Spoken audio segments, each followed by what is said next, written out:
Hello and welcome to this video on special right triangles. We're going to start by looking at a rectangle diagram in front of us to explore the parts of this topic and then kind of set out the rules in notes and then look at examples together.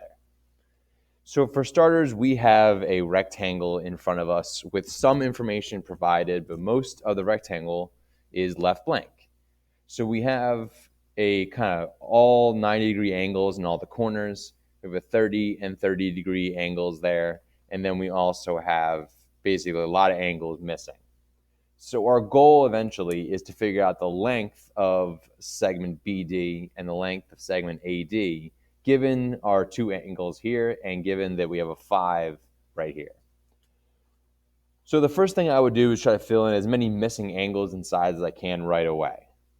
First, I know that we have a rectangle, so across from our 5, we also have a 5 right there.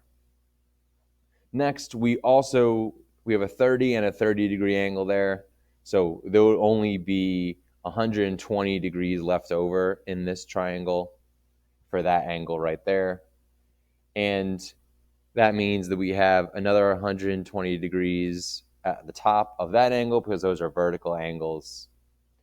We can fill in these two angles on the sides right here because those are supplementary, to our 120-degree angle, giving us 60 degrees and 60 degrees right there and there. Continuing on, we also have some complementary angles, like this 30-degree angle will give us this 60-degree angle right here. So we can fill in this as 60 degrees. And since we have a triangle on this left side, that means that the angle missing here is also going to be 60 degrees. Right there, and then we can do basically the exact same thing to the triangle across the way. So we have a 60-degree angle and a 60-degree angle. And that's as far as what we need, as many angles as we need to fill in. So what we can go from here to proceed is that these two triangles on the left-hand, right-hand sides, those are both equilateral triangles. If all of your angles are the same, that means that all of your sides also have to be the same.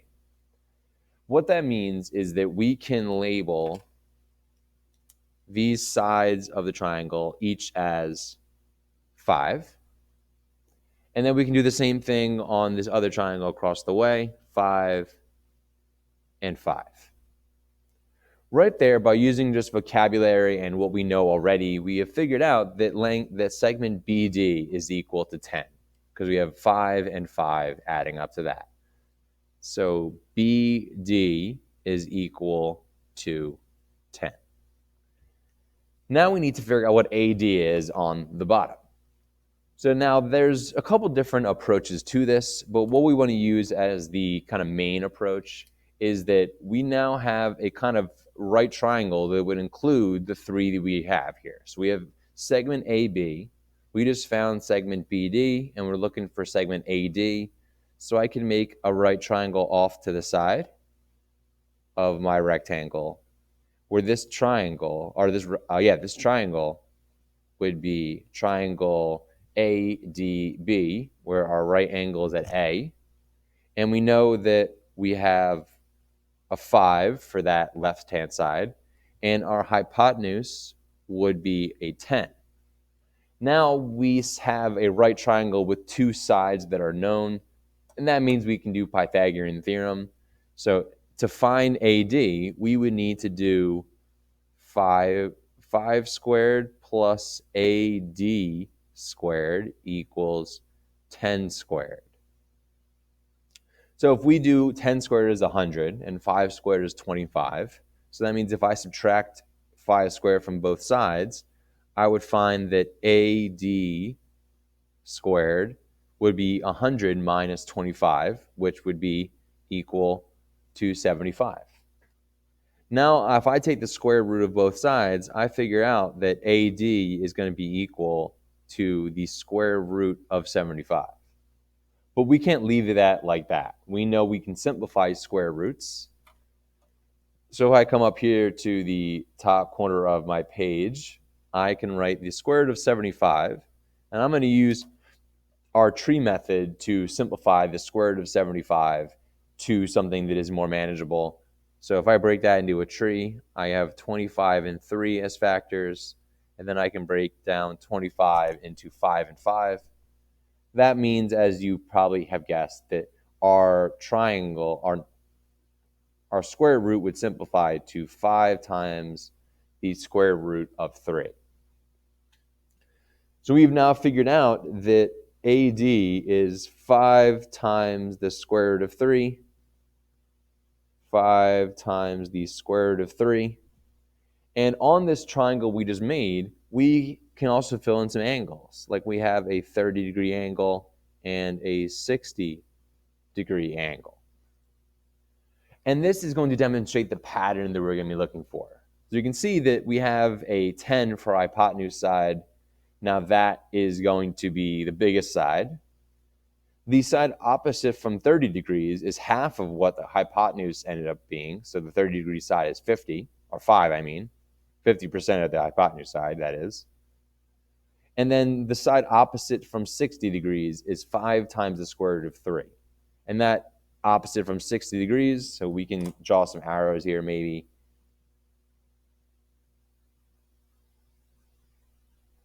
So you can see the 60-degree side was 5 root 3. The 30-degree side was 5. The hypotenuse side was 10. So our hypothesis here is that first, the 30-degree side is always going to be half of our hypotenuse side. And the 60-degree side would be basically root 3 times bigger than our 30-degree side. In other words, the square root of 3 we know is equal to about 1.73. So what we're saying is that the 60-degree side is about 1.73 times bigger than the 30-degree side, which is interesting because obviously 60 degrees is double what 30 degrees is, but the 30-degree side is, if you double the 30-degree side, you don't get the 60-degree side. If you double the 30-degree side, you actually get the 90-degree side, or the right angle side, which is kind of contrary to what you might guess. So basically, if we kind of adapt that to a general version, we can kind of fill in, if we kind of move down our page here. So we have this rectangle that looks the same, so we can mark X where that 5 was, and we already established that we have all these angles filled in from before, so we're going to have an X and an X here, and we basically can just replace the things we have, so we can have an X there. So if AB, our 30-degree angle, is X, we can kind of write our pattern as opposite from 30 degrees would just be X. Opposite from 60 degrees would be X times the square root of 3. And then opposite from 90 degrees would be 2X. And this is a pattern that is actually true in all right triangles that are the same angles as these. And the name for it is not very clever, but these are called 30, 60, 90 triangles. And the pattern that their sides follow will always follow this right here. Now we can grab kind of a bigger picture of this pattern right here. So this is where you really want to be taking this down in your notes, because we have a example of just basically across from 30 degrees is just A. Across from 90 degrees is double that, or 2A. And across from 60 degrees is A times the square root of 3. Show an example here where you're going to need to remember how to simplify square roots like we did earlier, and also be able to kind of solve some equations here, which you'll see in the examples we're about to start right now. Now, in these examples, we could use trigonometry functions in order to solve for these answers, but we want to basically use these patterns to allow us to not have to do that, so that we'd be able to get to our result a lot faster. We're now going to start on the 6 example problems that we'll be working through right now. So in number one, we want to fill in our missing angle as 60 degrees first. And then we want to basically label our triangle with our pattern so we can use it to solve for the two missing sides. So our 30-degree side is opposite, that is our A. So we already know that our A is equal to 12. Our hypotenuse would be 2A. So that means that 2 times our A of 12 would make that into a 24 for our hypotenuse side. And since our 60-degree side is going to be A times the square root of 3, we can label that as A root 3. And then, well, if we know that A is 12, that means that we are going to have for our last one a 12 times the square root of 3. And we can show there, right, we're showing there that how easy it is to find these missing sides. Moving on to number 2. So in number 2, like before, we want to fill in our missing angle of 60 degrees. And we want to label what all these sides are. So based on our pattern, so our 30-degree side is A, our hypotenuse is 2A, our 60-degree side is our A times the square root of 3. Also, these are not to scale, even though it looks like the 60-degree side is shorter. We're just going to not worry about that right now. So we know our 2A is equal to 16. So it's kind of like you're solving 2A equals 16. That means that A has to be 8. Simple as a linear equation like that. So now we know that A is 8. If A is 8, that means that A root 3 has got to be 8 root 3. So not even that much math right there that we were doing in number 2 just now. So kind of continuing on with that, similar sort of problem in number 3. Like before, we want to label our missing angle as 30 degrees. And we want to label our pattern on our triangle as A, 2A, and A root 3. So here's a little bit different in that we're showing that 10 root 3 and A root 3 are equal to each other. Well, if you take out the root 3 from both sides of that equation right here that I just wrote, well, that means that the 10 has to match the A part, just like how root 3 matches itself. Meaning that A is equal to 10. To get 2A, we just got to double it. So that would end being 20 for our hypotenuse side. And we can put those different colors, 10 and 20 for those two missing sides. And that's really following the same thing, but in each of these problems, we've kind of seen a different thing that we're starting with as given information, and we can have that as what we're using to go forward. Number 4. So number 4, we have a rectangle like what we started with, but we don't care about the lengths in the other triangle, and we'll figure those out at the very end. So we know that we have a 60-degree angle here, and we can label in our sides of our pattern. So our A is that 7 across from 30 degrees. Across from 60 degrees is A root 3, and then our hypotenuse is 2A. We got our pattern. Following that pattern, if our A is equal to 7, well, that means that 2A has got to equal 14. If our A is 7, A root 3 has got to be equal to 7 root 3.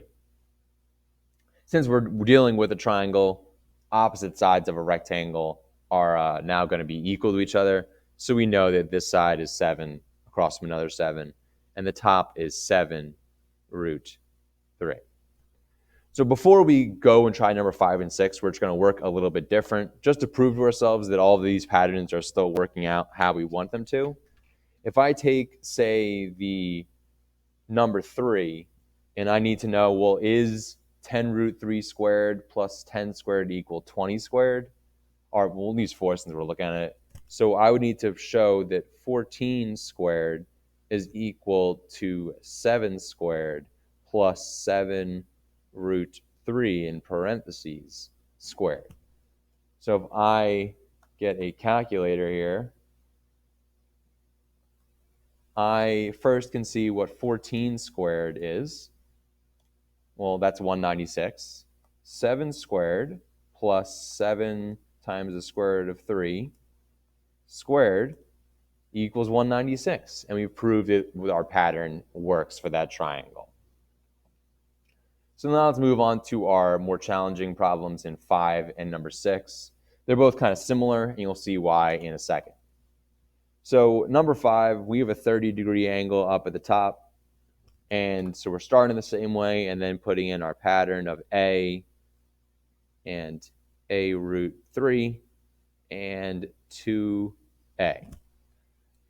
So right away we see that our hypotenuse side has a root 3 in it, which is not what we've seen so far. So what we need to basically do there is establish that, well, I can still solve for A. So if I was dealing with this equation right here, if I want to know what A equaled, I would just divide both sides by 2. So if I know that I have 26 root 3's, well, that means that 13 root 3's would be half as many. It's like having 26 apples, half of that is 13 apples. In this case, root 3 is the apple. Well, now we know what A is from what we just wrote. That means that our A down here is also 13 root 3, since we just figured out what A was equal to right there.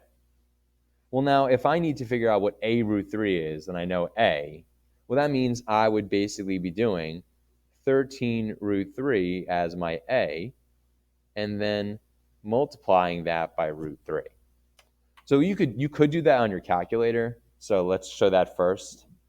So if I was doing 13 times the square root of, what was our square root of 3, and I'm going to multiply that by another square root of 3, it equals 39. That's because root 3 times itself, this square root of 3 times itself, that is equals 3. That cancels out. When you're squaring a square root or multiplying by itself, they disappear. So that means that our A root 3 part of our pattern would end up being 13 times 3, or 39. And you can see it's basically once you have the pattern set up, you're just solving for A and then using that in all 3 parts. So that's a good one for our notes for sure. Let's move on to our last example problem now. So we have number 6. Like before, fill in our missing angle of 60 degrees and then fill in our pattern. Across from 30 degrees is our A, 60 degrees is A root 3, hypotenuse is 2A. Now, we have our A already. So right there, that should make things easy. So now if we double 11 root 3, that would basically be just doubling the 11 part, because we have 11 of these root 3's. If we double that, we would have 22 of them. So that means that 2A would then have to be 22 root 3 as our exact measurement there, because we just doubled 11 root 3.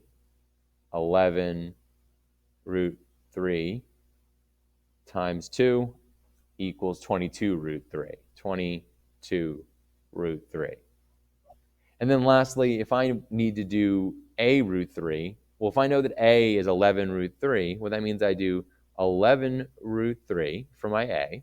That's my A value. And then multiply that by another root 3. Like before, root 3 times root 3, that equals just 3. So I'm really just doing 11 times 3, and that equals to 33. So we have now shown how to find all of these examples in our problem here. So let's zoom out on our camera here, back to our regular zoom, and look at our bottom of our page here. So as far as our pattern goes, well, we are going to basically, in order, have A is our 30-degree side, A root 3 is our 60-degree side, and 2 times A is our 90 degree side. For which side of the triangle is always half of the hypotenuse? The 30 degree side is always half of the hypotenuse. And this is something that can be confusing because the 30 degrees is half of 60 degrees, but the 30 degree side is not half of the 60 degree side. It is 60 degree side is smaller than half. Our 30 degree side is larger than half of the 60 degree side.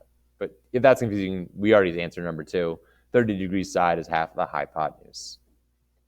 Now, the number 3, why does it make sense for the 30 degree angle to be A?